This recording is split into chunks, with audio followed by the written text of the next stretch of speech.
Burns. Hi, Matthew. Hello. Matthew, we were talking about self-publishing and writing and Christina's series and what she's going to be doing with Artworks Festival. And some of our listeners or those who are watching this may or may not know that you are one of our Arts Council board members, but you're also the author of several plays that you have put on at the Lone Elm Room with the Arts Council, with your company Black Ops Production.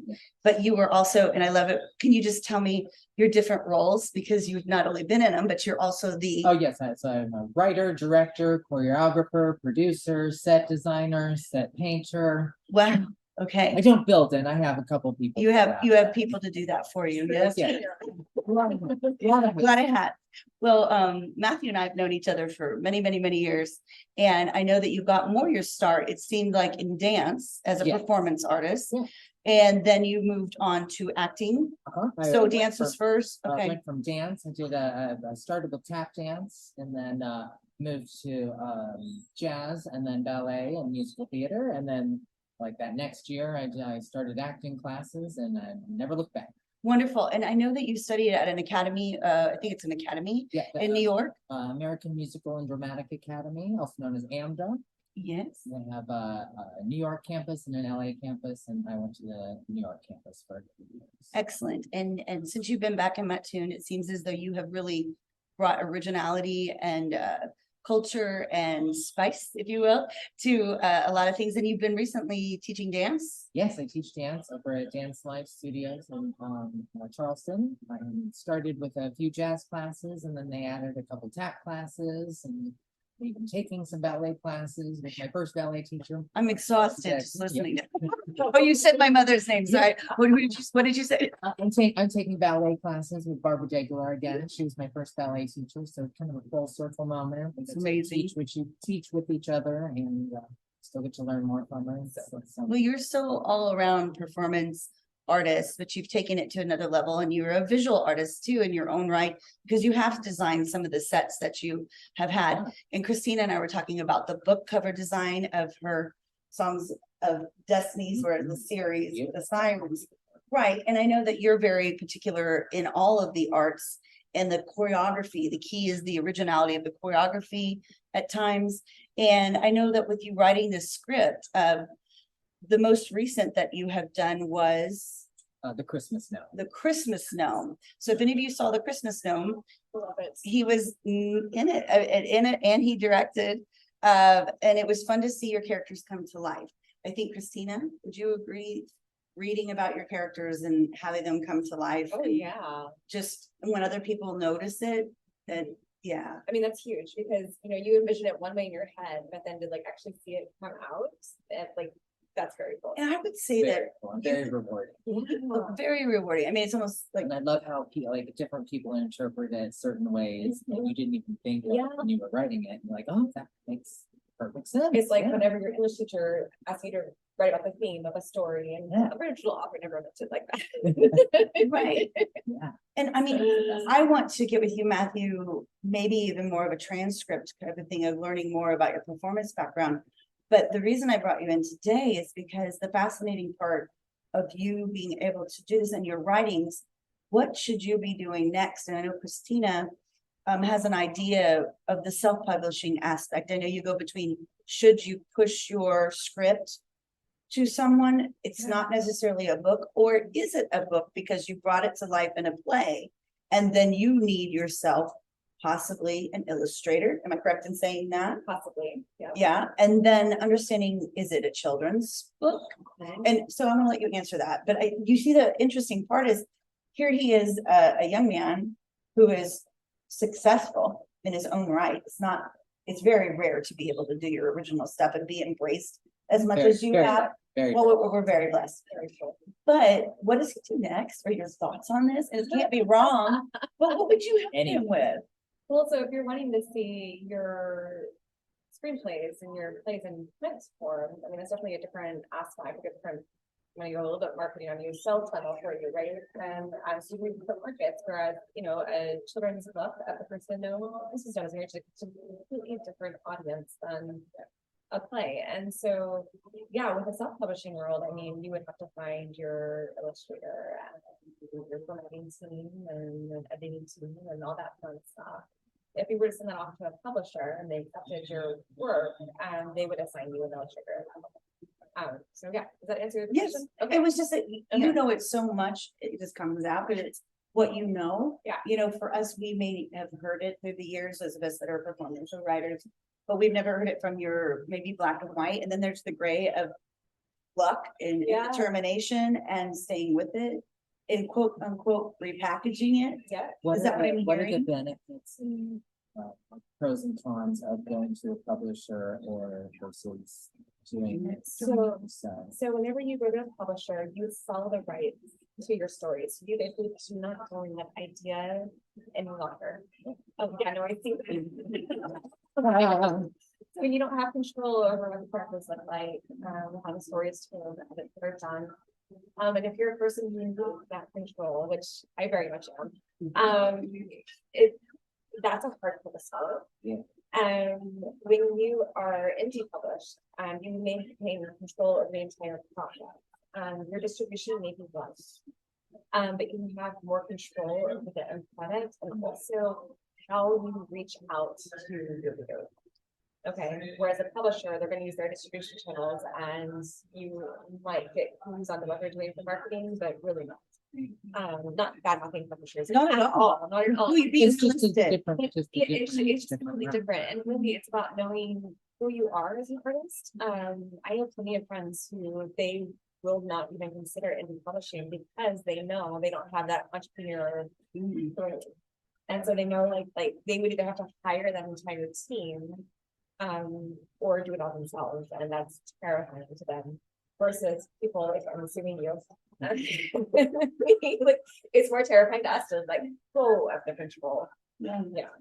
Well, I've like I said, That's why I like writing, directing and producing and have my hands all in it. I mean, I love collaborating, you have to collaborate and stuff like that, but yeah, I find that hard letting go. Yeah. Yeah. how did it feel to perform your own work with friends who are these characters that you created? I mean, you've had several, and you did It was a stuff. little scary, honestly, but I just kind of focused in on it and tried to focus on the work and focus on the directing. And I'm gonna get you on that focus word. particular. How do you focus? Give me some examples. I gotta just take notes and Okay. set an agenda and Yes. go over the agenda and make sure I'm completely prepared for that next rehearsal. I do like an overview before and then I do more Because detail. it's harder when you're not doing someone else's work. If you just got it in a book that you order and pay the rights for. Absolutely. You know, do you want the structure? You have so much more freedom when you do something that you write yourself. Even my friend wrote this last year's Christmas play, and we changed things all the way up until we opened, which is nice, as opposed to doing a play that's pre-written and you get the rights for. You have to do it as written. No change. And that is the benefit for those of us that supported or sponsored the play, is that we wouldn't have to pay these large royalties. Now, of course, we want to make sure that those that are doing the directing and the choreography and everything else under the sun get compensated, you know, and that's usually by the audience participation and you know, when you go and pay for a show, it's something like our event is gonna be contributions that go right back to Yeah. him and to the things and being able to do more of those things. Well, and it's so important to support local authors, because of the way the industries are changing. It unfortunately turns out that the creator is the last one to receive any benefit from the finished work. It's everyone else who gets benefited first. So supporting local authors is huge because, I mean, we wouldn't be who we are as a community, as a state, as a country without our artists. And it's so important to keep that spirit alive. And really, I mean, do you feel the same way? Absolutely, absolutely. What would be your message to young creatives in the Matthew Middle School, Matthew High School? I'll have you. You're needed. You're needed. You're needed. Yeah. Absolutely, in all aspects of art, all aspects of art. Yeah, and even if you don't do it professionally eventually, just being able to create will extend your life satisfaction by so much. I have a couple of little girls that were in the Christmas Gnome, and they were in all these two little girls were in a scene together, and they met at rehearsals, and they've been best friends ever since. Oh, wow. So friendships And too. they were in last year's Christmas show too. And I even think to say that I know a lot of people talk about before they went to LA or before they went to New York, or ended up going out as friends and supported each other, like big moves to get to a place. That sometimes that's where those friendships are, and they both go in different directions. It happened in the music industry, it's happened in film and TV, that they go out bravely together, but they've met at maybe a small community theater. But you know, you've given them originality, that's a whole other component, but to have these Also, when experiences. you're doing an original work like that, and you're with people, oh, Yes, Judy calls. So that was Matthew. No, We but- knew he might come. Good. To pick up on what he's Yeah, saying, like, please do. I don't know if where he was going with that, but to do an original work, like this is not a solo project. It is never a solo project to do creative work. If you think it is, you've gotten the wrong idea. Creativity always requires other people. You've got to be open to feedback. You've got to be open to other people's ideas. I mean, to a certain extent, you still be protective around your original idea, but having that community support, friend support, people who get you, is so super important. That's what I was gonna elaborate too, is that those people could be your next connection. Yeah. There's a lot of TV, film comedians that knew each other back in the day. Yeah, exactly. And then they would bring them into their special, comedy special. And the next thing you know, they're bigger artists because they got noticed and they had a product. It's just, it's finding what you want to say or communicate with your originality. Right, Or right. go be there for that person, such as a Matthew, and get yourself into a program or that would get your improv skills or your speaking abilities. People don't believe this when I say this, I was a shy person. I danced, but when I had to speak, changed everything, and I had to expose myself over and over to get braver and braver. Now I could talk in front of thousands of people and it wouldn't bother me. No, but the weird part is, it bothered me when I was younger, and so it's as if I desensitized myself from the fear of people knowing who I was. Even when I was playing a character, I loved character acting, but I wanted to be that character. Like when I read a book, I get so immersed into who the characters were and their back history. That's when I really enjoy it. Or a movie.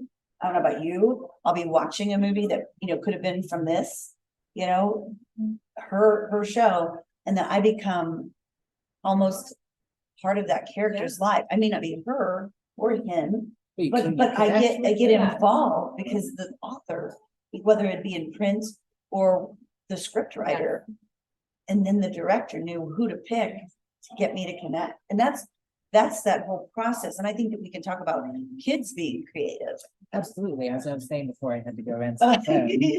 We gave you, she elaborated. You go ahead and elaborate.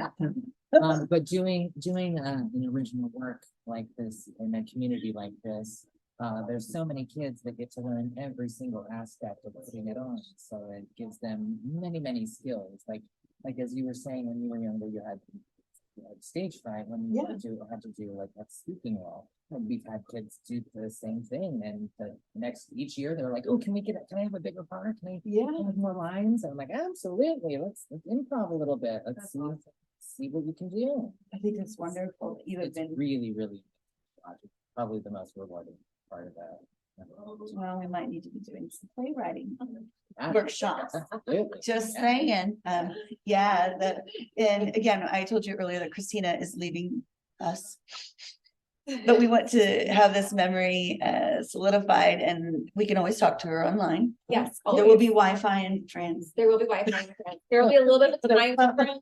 It might be on pajamas when Okay, you eat it's lunch, okay. but that's okay. Because we'd love to stay in touch with you. And again, what Matthew, we were talking about, June 5th is going to be her community workshop on a Monday night. I know they can teach, we'll get you over. Yeah, Maybe yeah. get a sub.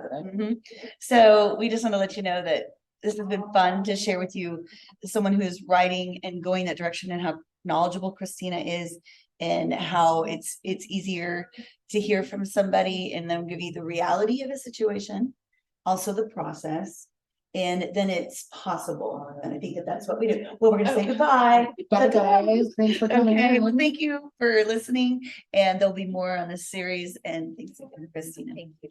We thank you, Luigi's, for allowing us to sit in the booth and be able to chat.